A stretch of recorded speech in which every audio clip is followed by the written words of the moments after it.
Good morning and happy International Women's Day. This is a particularly special Women's Day because it is taking place in a situation of coronavirus and pandemic worldwide. And one of the big stories that has been emerging from the pandemic is the impact of the coronavirus on women and girls' rights. And the picture is not pretty, but the good news is that there are things that we can do about this situation as societies, as journalists, as people who care about women and girls' rights. It is my very great honor today to introduce you to two extraordinary women journalists who have played a very important leadership role when it comes to these questions. The first is Judy Kaberia, and Judy is an award-winning multimedia journalist and media trainer who works with Journalists for Human Rights in Kenya as our gender media trainer. Judy brings over 16 years of experience in journalism to the craft. She's a dedicated journalist with excellent spoken and verbal communication skills, and she has extensive knowledge in global journalism, human rights, and media development in East Africa and in Africa writ large. She is a 2015 fellow of the prestigious Edward R. Murrow Program for Journalists in Washington. She's a media trainer for the Professional Development Program of the Graduate School for Media and Communications at the Aga Khan University in Nairobi. And she's also been an international consultant with the United Nations Development Program on journalism training in South Sudan. Before all of this work, she worked as a journalist and later as an associate editor for Capital Group Limited, the proprietors of Capital FM. She's the board chair of Africa Check Foundation in Kenya, a subsidiary of Africa Check Trust, Africa's leading independent fact-checking organization. She regularly speaks on Kenya's mainstream media about journalism, and as it happens today, she is on the op-ed page in the Globe and Mail, right in the center, making sure that we are in Canada all aware about the impact of the coronavirus on women's and girls' rights in Kenya and what we can all do about that situation. The second extremely impressive journalist that we will be bringing on this webinar today is Josephine Schmidt. Josephine is the executive editor of the New Humanitarian based in Geneva. She joined in 2018 as the first executive editor of the New Humanitarian. She is an experienced journalist, newsroom leader, and media strategist with over 17 years of international newsroom, op-ed, and editorial development experience at the New York Times.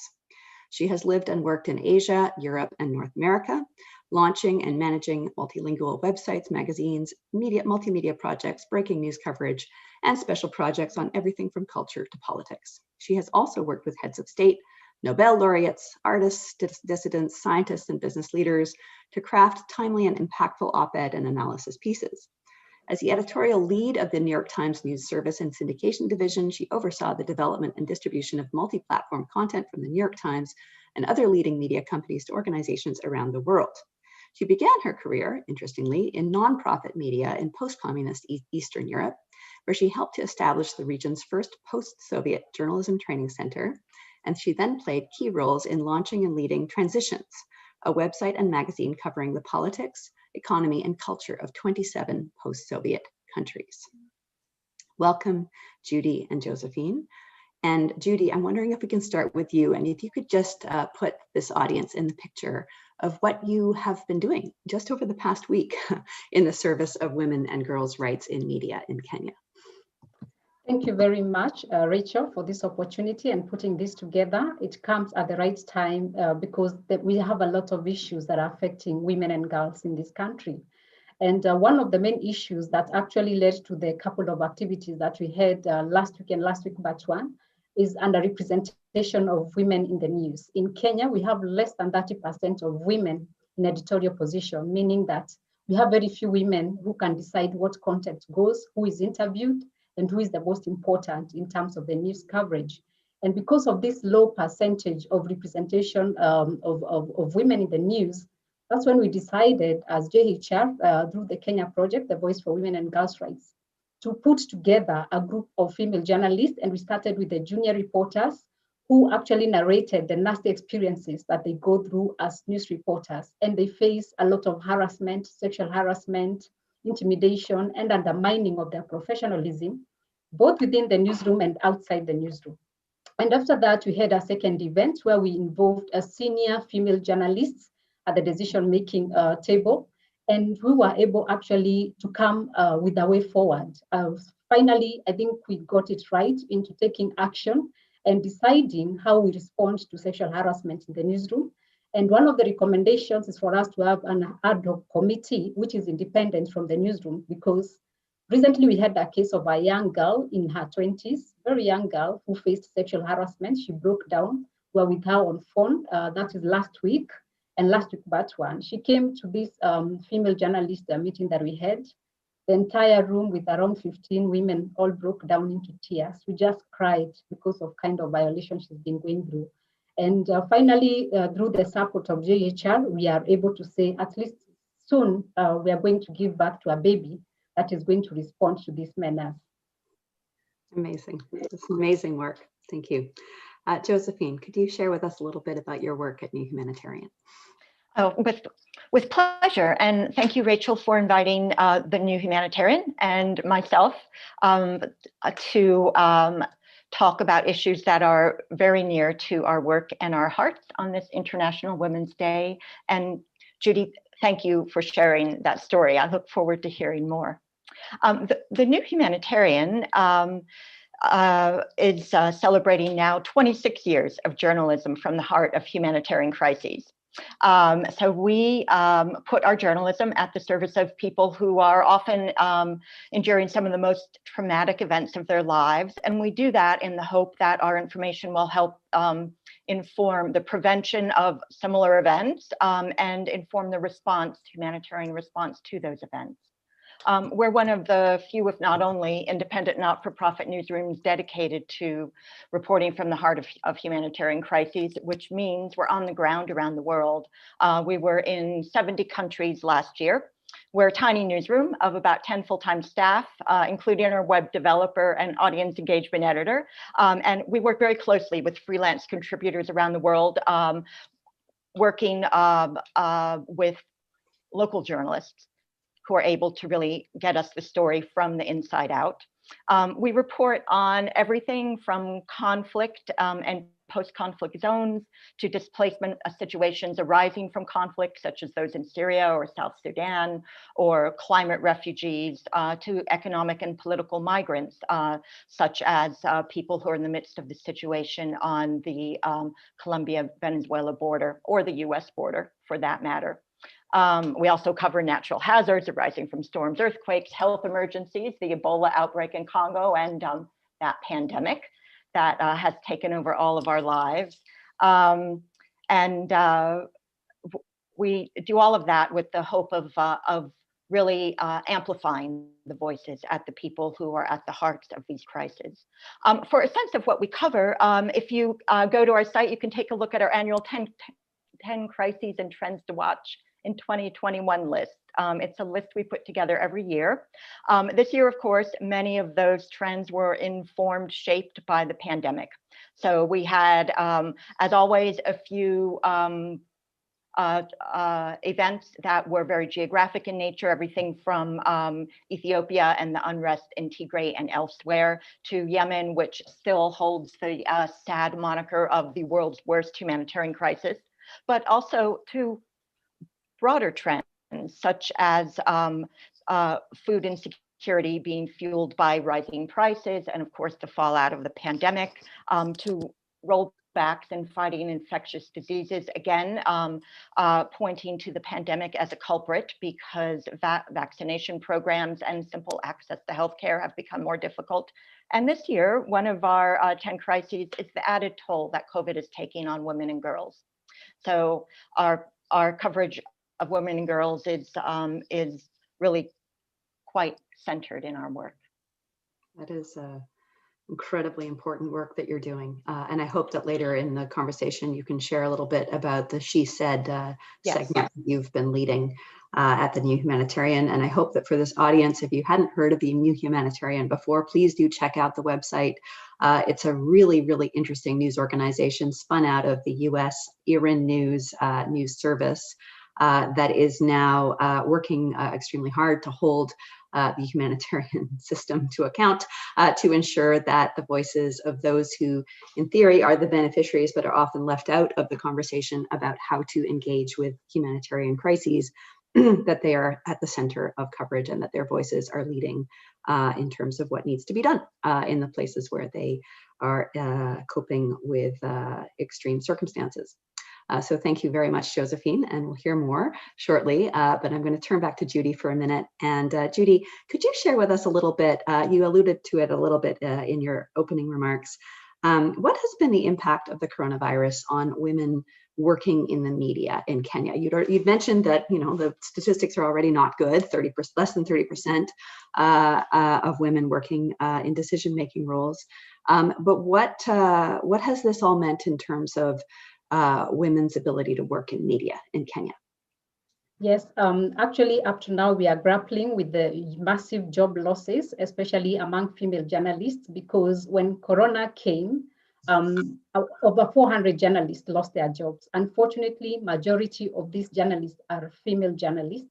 And one of the reasons that is used to target on female journalists is about, is she likely to get married? Is she likely to be pregnant? Is she likely to take maternity leave? There's nothing professional that is looked at a woman when she's supposed to be laid off. And because of, being a woman, that is why they become the almost obvious target. And we've ended up losing very good journalists. And I can tell you from experience, when a woman is in the newsroom, first they're given softer subjects, launch of a soap, launch of, t-shirt or something of the sort. And so it becomes very difficult to climb her way up there. And the biggest challenge, of course, is like sexual harassment and this form of intimidation. If somebody is facing sexual harassment or is being undermined at work, then it means their performance will be quite low. If their performance is quite low, then this woman cannot get to the top level. And that's why we have a lot of women leaving the newsrooms prematurely. Others underperform, yet they have the capability to perform.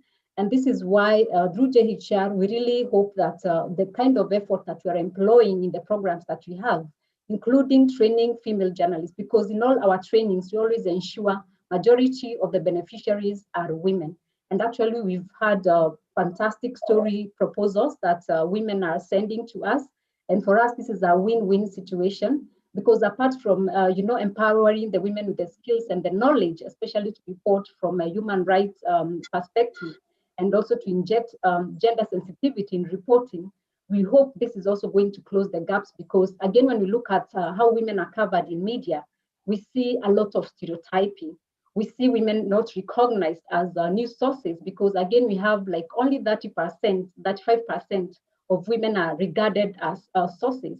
Whereas we have fantastic women who've done fantastic things in this country.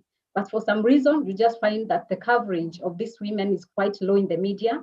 But we hope through this kind of training that we are offering at JHR, we are likely to see a change, because most of the stories that have come forward are looking at issues of underage pregnancies, teen mothers, female genital mutilation. And I'll discuss this later as we move forward, because these are some of the serious things that we think that have already taken us really back when you talk about empowering girls and women. And actually, for us, COVID-19 has been like the shadow pandemic that unfortunately is not being given the seriousness in terms of resources, the time, and the programs that are being designed. Yeah. All themes that I've heard echoed around the world in some of our other programs, Judy, but thank you for crystallizing them so effectively. Josephine, what have you been experiencing and seeing in your networks in terms of how coronavirus has affected women's ability to work in media? Yeah, well, Judy, the story you tell is very familiar, because I think it's happening around the world when we talk about large layoffs and salary cutbacks and even wholesale shuttering of media outlets, with women losing jobs. And as they lose jobs, they lose voice. And as they lose voice, the access to women's stories and information on women's issues diminishes greatly. I think for women who were already underrepresented in the media to begin with, both in terms of workforce, the number of women journalists, and in terms of representation as sources and stories, it's an especially fraught time because as Judy mentioned earlier, not only do women in media tell stories, they also look at how those stories are told. And so when you lose women in media, you lose the gatekeepers of what is the news, what is worth telling. To me, that means that those of us who are still fortunate to be able to play an active part in the media, it's imperative to double down on our commitment to amplifying the voices of women, both in the topics we choose to report and the way in which we report those stories. There's a line from the Op-Ed Project, which is a project that's dedicated to helping to ensure there are more women's voices on the opinion pages of media sites around the world. And their line is, "Whoever tells the story writes history." And if we're in a moment now when there are fewer women in the media workforce, there's a whole different story that's going to be told than the story that is really happening out there. It's a great line. And that's great work. The Op-Ed Project, please everybody take note. There's also an organization called Informed Opinions that does similar work in Canada, really, really valuable work. And if there are news editors and directors out there watching this webinar, please check out both of those projects, because one of the goals here is to ensure that we have more women being quoted as sources and as experts and being featured in order to ensure that those narratives are shared and that women's perspectives are better understood and better working to frame the experiences that we're going through. And the situation in Canada is no different. An RBC study came out late last week that indicated that over 100,000 women have left the workforce of working age. The figure is 10 times smaller than men. And to be clear, we're not saying in this webinar that men have not suffered in the course of the pandemic. Of course they have. Everyone is suffering as a result of this pandemic. But the impact, at least in Canada, based on these numbers from RBC, is 10 times greater in terms of the numbers of women who have left the workforce, whether it has been because they've been pushed out, because to your point, Judy, there is this situation where often there's an assumption that there's a boyfriend or a husband or some sort of other support that the woman can rely on, and therefore her job is less important and less necessary to protect, or a scenario where women are simply facing other problems.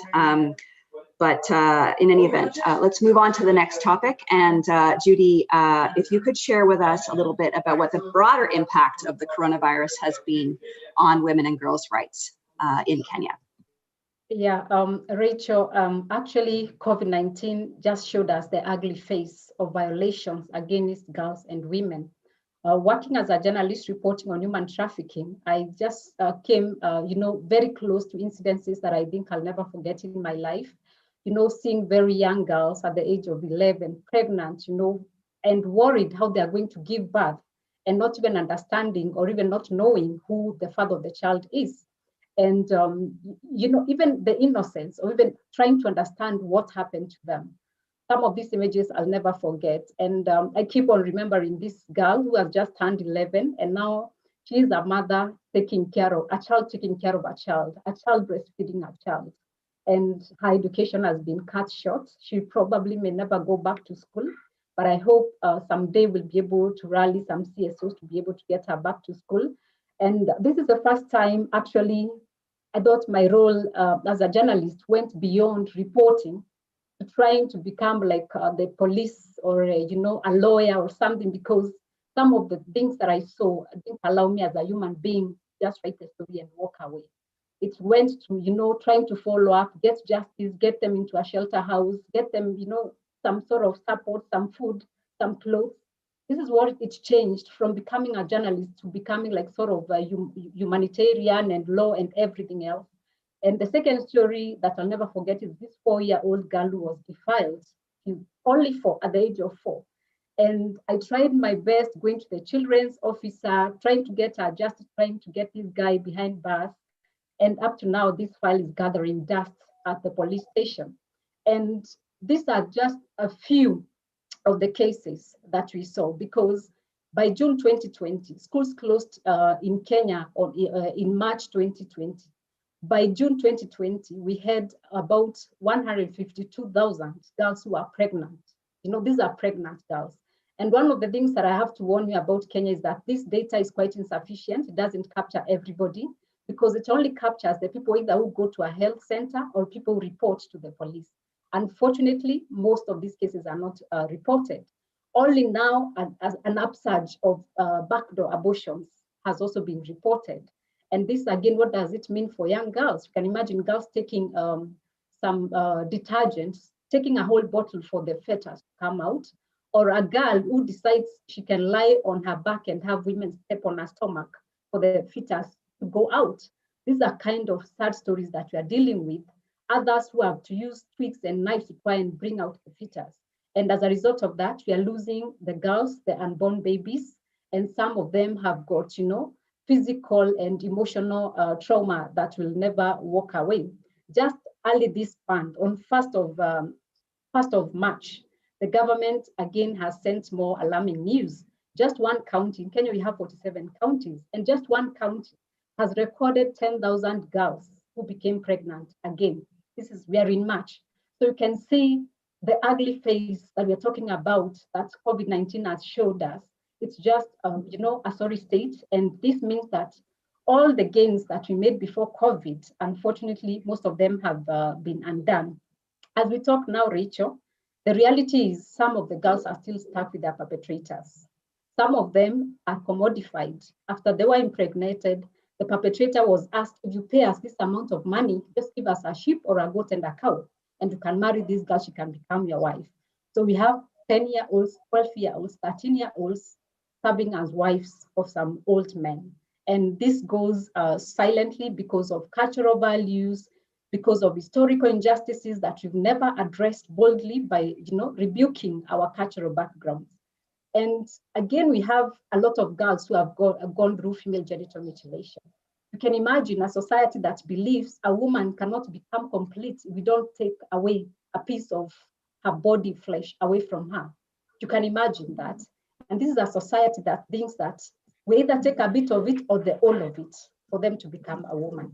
And this is the sad reality. During COVID, again, these have escalated. We were hoping, like in Kenya, for example, by 2020, we'll eradicate female genital mutilation.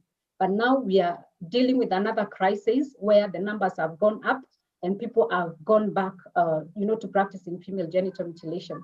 But today, I also applaud the brave women in communities that have decided to call off this kind of backward culture and led the war against female genital mutilation. Today, I celebrate them because I know people, the likes of Josephine Kulea, who has started a rescue center of saving girls from, underage marriages, from female genital mutilation, and giving them education to continue. And I celebrate her because some of the girls have even graduated with degrees, masters, and all that.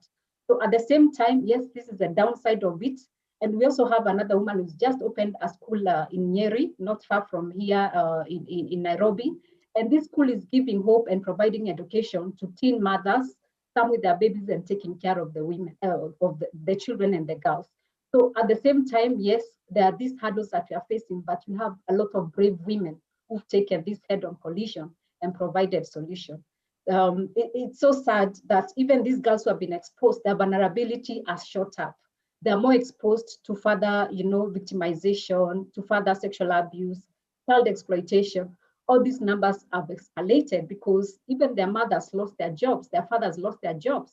So they're forced to go and work as house girls at the risk of violating their right to education and their right to enjoy their childhood. That is the sad state we are in. And I don't know how long we have to deal with this, but one thing that I know, the power of the media, a lot of what we are doing at JHR, I know some of these stories will be able to raise, the issues that have not been addressed to try and remove some of these hurdles from our young girls. Oh. Wow, Judy, what an experience. What a situation that you've been navigating, and these extraordinary stories that you've been telling and sharing and engaging with on a human level, as well as on the level of being a journalist. And I know that that can be challenging and complex. And sometimes there are questions where you want to make sure that not only is the story told, but that justice is done. And that is a very complex line to navigate. More to ask you about shortly, but Josephine, I wonder if you can share what you've seen from your position as the executive editor of New Humanitarian, looking at all these crises around the world. What are you seeing in terms of the impact of COVID-19 on women and girls' rights? Sure. Well, at the New Humanitarian, we cover crises and vulnerable communities day in, day out as our bread and butter. And as the global pandemic took hold last March, we began thinking about how, once again, women were going to be getting the short end of the stick, as it were. They already, in humanitarian crises, often bear a disproportionate burden in that they are navigating dangers, they're navigating scarcity. They're also often in charge single-handedly of caring for children, feeding children, looking after their safety, etc. And that all of those challenges were going to be much magnified by the pandemic. So we wanted to think about how could we really focus, really bear down on their stories and on what women were experiencing. We already do quite a lot of women-centered storytelling, as our brilliant investigative editor, Paisley Dodds, pointed out. And she suggested that we spend some time really finding women and asking them how they are experiencing the pandemic. So that led to our launching the She Said series, Women's Lives, Women's Voices. And the point of this series is to have women tell stories in their own words. So it's not only the stories we tell, which are stories that are their stories, but that they are told through their words and through their voices, that we're not picking out a woman and representing her as a victim, as a refugee, as someone who is waiting for something to happen. We are representing her, talking to her, having her tell her story in an active way. So for us, that means that throughout 2020, we saw many of the things that that Judy mentioned. Everything from, of course, an increase in GBV, which there's been plenty of media attention around the world to this, as of course the entire world has become a crisis situation, really for the first time in my memory, perhaps in all of our memory. But for women in vulnerable situations, this was amplified by the fact that women who were living in refugee camps or in small displaced communities were at times confined with their abusers, or if not with their abusers, near their abusers. There was no access to helplines because the people who were manning those helplines were no longer working, or safe houses were shut down because of movement restrictions. Access to healthcare was more difficult as well. So for women who were abused, it was difficult for them to get help. We saw a great amount, of course, of economic hardship that for women who are living in fragile and vulnerable communities could tip them into poverty, tip them into food security, meaning really that there is not enough for their kids to eat. Malnourishment takes hold, and futures are severely hobbled. Access to healthcare, with lack of access, maternal and infant mortality rates in fragile societies were at risk of increasing. We spoke to some women in Nepal who were caught in a situation where more and more were giving birth at home. And that was, of course, increasing chances of danger, increasing maternal mortality rates, etc. We also looked at instances that led to loss of education. Girls could no longer go to school, either because because of mobility restrictions or because of lack of income. Their families no longer had jobs. They couldn't pay fees. When that happens, as we know, child marriage increases.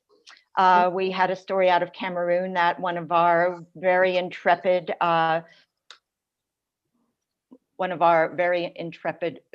young journalists did. It required a 24-hour bus ride, of course, winning the trust of young girls, one of whom had been married off at 16 because her father, who was a herder, did not want another mouth to feed. He had lost income, and she would not be returning to school when the schools opened again. And one thing that we saw over and over again is that for many women around the world, COVID-19 did not represent one problem or one challenge to overcome. What it did was it amplified existing challenges and just made everything that much harder. Yeah, I think that's a really insightful and important point. There's been this sort of cascading effect where situations where a woman, for example, had a tenuous hold on a job, and then she had to homeschool her kid as well as work from home or other types of accommodations that needed to be made, and it just made it that much harder to hold on to those positions, let alone thrive in them. And meanwhile, we're seeing all these other cascading effects as women and girls leave formal workplaces, leave education, and become ever more vulnerable to situations such as child marriage, such as being trafficked. Judy, I know you've done a lot of work on the issue of human trafficking in particular. I'm wondering if you can share for this audience some examples of the work that you did and the impact that it had. Just on the theme of, whilst this is all terrible, it also means that there's an awful lot that we can do, both as journalists and Josephine and I sitting in our roles in the international community, things that we can do. But if you could share what you did in Kenya with your coverage of human trafficking for this audience, that'd be great. Yes, when COVID was first announced in Kenya in March, one of the things actually I realized was I received was a distress call from a girl who got my number from some security officer, and she told me that they were locked up in some, a small tiny room in one of the slums, not far, just a few kilometers away from Nairobi, and it was like 29 girls stacked together in one room. When I actually entered there, I just found them sleeping on the floor. They'd not eaten for several days. Some were sick. They didn't have access to medication. But the agent had already locked them inside and left. So the police came and they rescued them. And by the time they were rescuing them, we had travel restrictions across the country. So these women, majority of them were not able to travel because they come from the remote parts of the country. And some of them were arrested in that process. So you can imagine now, would I go write the story or would I first try to get them, get them clearance for them to travel? So again, I started calling the police officers, the connection that I had, and at least we managed to get them together with the CSO as well. We had very good CSOs, and together we were able to push for them to be allowed to travel back to where they came from. And I did that story, and at the same time, I was still receiving more calls from Kenyans who were trapped in the Middle East. We had some Kenyans in Lebanon and Saudi Arabia. They were kicked out of where they were working and thrown to the streets. And most of them do not have travel documents with them. The moment they get to where they work, first they exploited, slavery, sex exploitation, torture, and so many other violations that happen to them. And they're like slaves because without any identification or travel document, it means you can't go anywhere. So again, we started, I wrote that story and I got calls from the immigration department. And again, together with the CSOs, we were able to try and repatriate some of them. It took a very long time, but through the pressure of the articles that I wrote, there was a lot of response, and I would get calls from the immigration ministry, from the CSOs. And at the same time, we were doing a lot of outreach. I would go and talk to the younger women to try and tell them, they have to be very careful, especially when they are promised jobs, because traffickers target vulnerable people in the community. And that's why now with COVID-19 and women having lost their financial muscle, most of them are now vulnerable. And that's why I wrote another story where I warned about an upsurge of, human trafficking, because we have more vulnerable women who are being targeted by these traffickers. The second story that I interacted with is some girls from Nepal and India who had been trafficked in Kenya, and they were recruited into something they call mujra dancers. So mujra dancers, it's where young women are forced to dance and anybody is free to pick them up and go do with them whatever they want. So when these girls were rescued, I found them in a police cell. They were held as criminals. So this is where, instead of giving victims the support that they require, a rescue center, psychosocial support, taking care of them, they're further violated. You can imagine, I rescue a victim, and instead of me taking them, where they're supposed to be, I root them into the police cell. So again, we employed a lot of pressure. There was a press conference that was done by one of the CSOs that I was working with. I covered the story, and we demanded for their release and repatriation. Again, I then wrote a story about lack of shelters in Kenya, because when you rescue people, you have nowhere to take them. We had incidences where a nurse treated a victim and she didn't have anywhere to go. So the nurse decided, let me just go with her because I have nowhere to take her to. And so many people, individuals, just offer, let me just go with these kids because I can't let them go back. Because the other scenario is letting them go back to the perpetrator, somebody who had trafficked them. That's another scenario that is there. So after I did this story about lack of shelters, and also I showed the procedural and structural hurdles that, block the justice system, there was a response, and the response was very positive, because I sat at the committee that was deliberating about establishment of shelters, especially to cater for victims of human trafficking. Because another thing that I highlighted in my story was that if we don't put these survivors somewhere, then it means the case cannot succeed in court. Because how will the case succeed in court when you don't have any complainant coming forward? So we pushed, and I'm happy that there's a lot of progress in that. We already had one of the shelter houses launched, which is a public one in one of the counties not far from here. And the government is making plans to have more of that done. And what I like is that they recognize the fact that I was a whistleblower of this, structural challenge that was, violating the survivors further. And a lot of reforms have also gone through the immigration laws, especially concerning the workers moving to Saudi Arabia and Lebanon, because there are a lot of inconsistencies within the law that expose the girls to further violation. And so we hope very soon this will, go forward. And the minister keeps on telling me, we are working on it, Judy, we are working on it, Judy. And this is why I really like what I do, especially passing this kind of impact and solution-oriented journalism to the journalists that we are dealing with.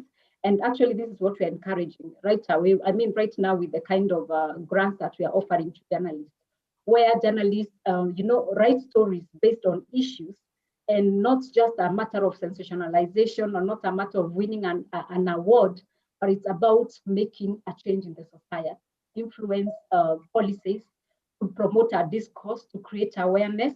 And for me, this is the true meaning of journalism. And I'm happy this is exactly what we are doing at the Voice for Women and Girls' Rights Kenya, which is the JHR project. And and one thing that I also like, Rachel, is that also we are working with the groups from the grassroots. These are the community media houses, because this is where a lot of these violations take place. When you talk about gender-based violence, these violations are taking place at high rates. And unfortunately, this is a group of population that are not aware about their rights being violated. In the first place, they don't even know it's a violation that is being, done to them. And because of the kind of work that we are doing, the community media, they're able to have, live and feedback from the people. And we've already had fantastic on-air shows supported by Voice for Women and Girls' Rights through Journalists for Human Rights.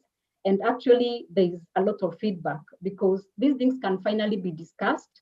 And by having a discussion, it means us changing the policies to address the kind of challenges that women and girls are facing in this country. Mobilizing media to change lives. Love it. It's a fundamental trope of the way that Journalists for Human Rights works. I remember when we were in Sierra Leone, we worked with rural radio stations, a transistor in a tree kind of scenarios, in order to do stories on domestic violence, because the war was over in Sierra Leone for the men, but for the women, it had only just begun as they started to absorb all the post-traumatic stress of the men that the men were bringing back from the conflict. So we had one journalist, Aisata Kamara, who worked with a Ugandan trainer, Andrew Iwoku, on putting a human face on what that did to families, like what domestic violence could do to families in these communities. And I remember there was this network of tribal councils. We had mentioned that there was a Domestic Violence Act in Sierra Leone. It had been passed in 2007. It was quite progressive in terms of supporting women's and children's rights in a domestic violence situation. And the Tribal Councils Network indicated that they took it upon themselves as their responsibility to enforce that legislation that they had not known about before this journalism was done. Excellent. Very powerful work. Thank you, Judy. It is really an honor to work with an individual of your caliber, and I'm so grateful that we're able to showcase the work that you've been doing with the Kenya team in this way. Josephine, I'm wondering if you can share your thoughts in terms of what is the role of journalists? How can journalists lead in this moment where we're seeing this cratering of women's access to employment opportunity, other impacts on women's rights and women's and girls' rights? What can journalists do to address the situation? Yeah, I have three thoughts I'd like to share, and I think that they are all ways that we can perhaps, if not mitigate, at least draw attention to and create awareness of some of the challenges women, especially women in vulnerable situations, are facing during COVID-19, as well as the ongoing impacts of societal, political, economic assumptions and expectations around the lives of women and girls. So the first is to challenge dominant narratives about women's roles, about women's abilities, about their hopes. That's good practice for any journalist anywhere, really. Avoid assumptions, avoid the expected narrative, avoid the easy cause and effect explanations. To us at the New Humanitarian, nuance clearly articulated is a powerful, powerful tool. What we find time and again is if you go in and you're absolutely curious and you're looking at not only what did happen, but what could happen and why what happened took place, you get a much, much, much better story. One example is another one of our fabulous journalists, Stephanie Glinsky in Afghanistan, had noticed that there were very few women who were in data on COVID infections, and rather than thinking, oh, no women are contracting this, she did a little digging, went to hospitals, etc. And what it turned out was women were simply not going to be tested. They were not going to hospitals because it was culturally, it was very difficult for them to travel. They couldn't travel alone. Their husbands or male relatives did not want to travel. And so basically half of the population was cut out of any sort of data. And that's a story we got by really asking what's not there and what's missing. Second, I think now is the time more than ever to use our reporting, our voice as the media to hold those in power accountable, to ask the hard questions and to follow up. And to do that in a non-combative and fact-based manner, one that's fueled by conviction and what we at the New Humanitarian often like to think of as calm moral outrage. Yet calm moral outrage that's firmly rooted in on-the-ground reporting data and clearly sourced facts. One example I can share, which is not COVID related, but certainly women focused, is our investigations on sexual exploitation and abuse in the Ebola response in Congo. This was a project that was led and is still being led. We're doing a series of stories on what appear to be sex for work schemes during the 2 years that aid workers were responding to the needs of communities that were at the center of the Ebola outbreak. And the impact of that was that after publishing our story, which was an investigation we did with Thomson Reuters Foundation, in which we had more than 50 women sharing their experiences in these sex for work schemes, the President's Office of DRC sought out a call with us to hear more about what had happened. World Health Organization, I think, close to 30 of the women said that the men with whom they were in contact were from the World Health Organization. So WHO, the UN's Children's Agency, and a handful of other NGOs pledged investigations into these accusations on reporters' findings. These are investigations that we're following up on. The UN Victims Advocate made a statement and committed to making plans to support the victims, etc. Our reporters spoke before the UK Parliament International Development Committee's inquiry into sexual exploitation and abuse in the aid sector, etc. So if one holds those in power to account, things can happen, change can happen. And finally, I think now is the time when we really need to make a commitment to assist women in amplifying their voices, to telling their stories, to ensuring that their stories are heard, and to ensuring that that women, again, are allowed to be and are seen as people who are in power of their lives, who can take action. One example I'd like to share is that in our reporting on the communities of Venezuelans who were living along the Colombian border, we had a story that came in, which was a great story in showing the sort of pile up and add on challenges that the pandemic presented to people who were already living in very fragile circumstances. The story opened saying that one young Venezuelan woman could no longer make food or sew. She was struggling to feed her kids, et cetera, et cetera.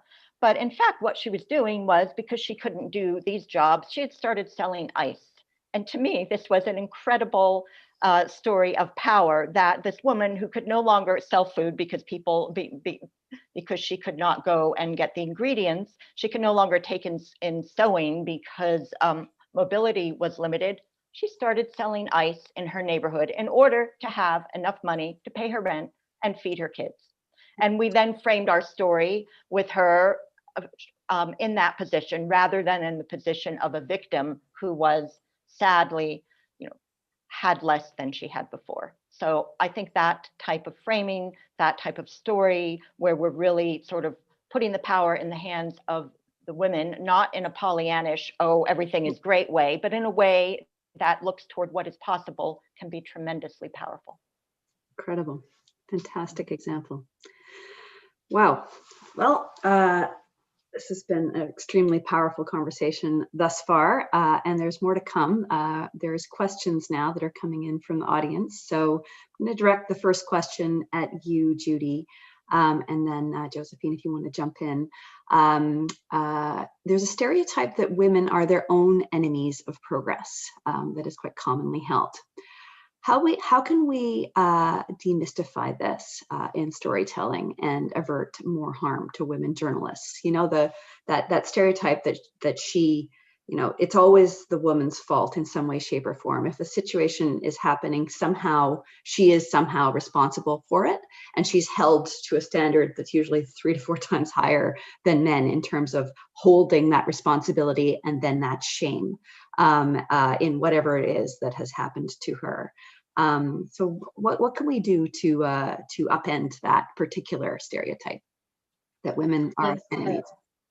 Yeah, one of the things that I'm happy with, we are already doing at the Voice for Women and Girls' Rights Kenya, is to train journalists, university students studying journalism, and CSOs on gender responsive reporting. And some of the things that actually we are highlighting during the trainings is to focus on those issues, like that women are their own enemies. These are some of the things that actually, and we've been using examples because actually this is the weapon that has always been used to fight women, especially when they say they want to vie for, elective seats. And whenever they say that, the men start saying they cannot support a woman because women are their worst own enemies. And through this kind of training that we are doing it at university levels, and one of the things that we are doing when we capture university students who are joining the media industry in a few years, they already come with, a more aware mindset, a more changed mindset, because at an early stage, they already know some of the terminologies and kind of stereotyping that is used to undermine women especially. And we've been also identifying some of the, phrases that are used again to look down at women. For example, if somebody is driving recklessly or somebody doesn't have a huge crowd, they're saying this one is like a woman. And so this goes on. And this is what is used against women when they're vying for political seats. And through this kind of reporting, especially on gender responsive reporting, journalists can even be able to know what is gender, because when you started reporting, a lot of journalists thought gender is supposed to be women. So we have again to be training them to differentiate between what is gender, what is sex, and this has really worked very well. My colleague Winnie Siombua is very good at it, and actually she's managed to do this because she comes from a human rights background, and she's able to do that. Another thing, of course, that is done by my colleagues, for example, Mustafa Ndumbuya, is to talk about rights media. And the rights media, we have panel, and this panel shows when a story is covered, issues of accountability, participation, to ensure that all voices are represented and covered in the right way are, we see this reflected in the news content, because we have a scenario where a woman is asked, how do you balance becoming a politician and a family? But the same question cannot be directed to a man, yet a man is also a family man. So through this kind of training that we are giving to journalists, and actually I'm happy because in some of the stories we are getting, already we can see the impact of this kind of training. And also the working with the CSOs will also help demystify some of these, phrases that are always used to look down upon the woman and, continue to violate our father. And I've seen this one really working. And you can imagine now, Rachel, we've reached more than 200 journalists. We've also reached quite a huge number of CSOs, and we're still continuing with more and more engagements. And even the students in a few coming weeks, we are also going to roll it out to more students. We've already trained the first bunch of the students, and I know through this kind of training that we are offering, we are likely to see the media stand up against some of these, kind of disparaging remarks that are used to reduce the power of the woman. Josephine, what are your thoughts? Yeah, well, I would just like to add that I think we need to be very precise about the language we use when telling these stories. I mean, even down to, do we use victim? Do we use survivor? Of course, in the humanitarian world, the common terms are recipients and beneficiaries for people who who are basically the clients of aid. Recipients and beneficiaries are not very empowering words at all. So how do we take a more level-headed, or I might even say compassionate point of view when we are telling the story? And also, I think we also need to think about who is telling the story in terms of, when one is looking for voices of authority, who are we going to be those voices of authority? Are we taking a 360-degree look at the situation, or are we just sort of plugging in, a representative from this organization and someone from the authorities who will speak, who often, more often than not, are men? So I think we be very careful about the language we use and who are we asking to help tell the story. Yeah. And you raise an interesting point that I know is a trope of the training work that Judy and her team are doing in Kenya. Judy, can you speak to the role of men? We talk about Women's Day, we talk about women's issues, we talk about women and girls' rights, and often in all the language of women's and girls' rights and issues, we occlude the role of men. What is, constructively speaking, the role that men can play here in this work? Yes, when we talk about equality, this war cannot be won by only women alone. And it's been very interesting actually to see men take a step forward and actually stand for the rights of women and girls. And one thing I like about our boss here in Kenya, Sami Moraya, actually is one of the men, including as well as Mustafa and Bernard. I mean, we have these three men in our office, and I think it starts within that village, within that home. And I consider the office to be like, you know, our home. And already when you see the men taking the lead in terms of talking about equality, talking about, you know, supporting girls and women to access education, to participate in elections and in public life, I think for me, that's where it starts. And in Kenya, interestingly, the other day we had a campaign led by men, and it's called Men End FGM. And we have so many other organizations that are men-led, calling for the rights and protection of girls and women. And I think when we have the voice of the man, it's very powerful when a man stands and says, because like in our society, the man is elevated. The man is seen as, you know, the head and the woman is below. So when the voice comes from the man saying that we need to protect girls from female genital mutilation, that we need girls who became mothers allowed back to school, there's power to that. And actually, the society tends to believe it. And that's why I think the more we involve men in this conversation, the more we allow men to join and actually lead this process, I think we are really going to achieve a lot, because we have really deep-seated, you know, cultural, socioeconomic, and historic barriers that are blocking women. And that's why a lot of power, a lot of synergies, a lot of collaboration is required from both men and women to ensure the woman gets to the high table, the woman can access education and can participate freely in all spheres of life. Very well said. Very well. Josephine, and going back to your point about being very careful about the kind of language we use, but one of the things that's always struck me as a journalist is how women's issues often encompass things like rape and sexual harassment, and what tends to be left out is who's doing the rape and who's doing the harassing. And I'm wondering if you can just speak to, in your experience as a journalist, you know, how you've handled those kinds of questions. Sure. Yes, this in fact is an issue that we talk a lot about with our investigative editor, because in the SEA investigations that we do, we speak about the women, the survivors, but very rarely does a story ever move to the point where one can ever speak to or about the men who took part or in these actions. I think we are certainly making an effort to move beyond the story, in that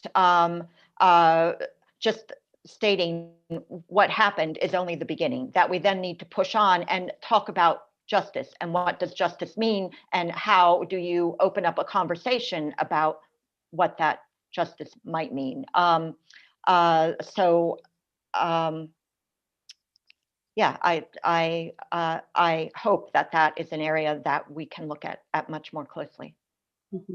No, it's something that has always struck me as an anomaly of this area of journalism and coverage, is that these issues tend to be put in as blocks as women's issues when they actually have society-wide implications, and often the women are not the ones who are creating a lot of these challenges. So to Judy's point, we want to, you know, engage men constructively and invite them in as allies in this process.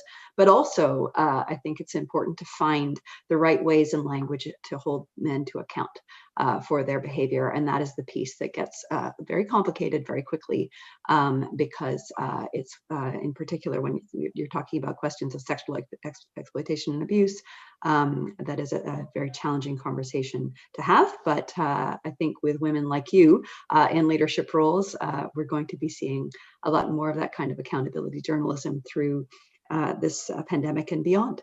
We're now at time, which is a regret because this was an incredibly fruitful and powerful conversation.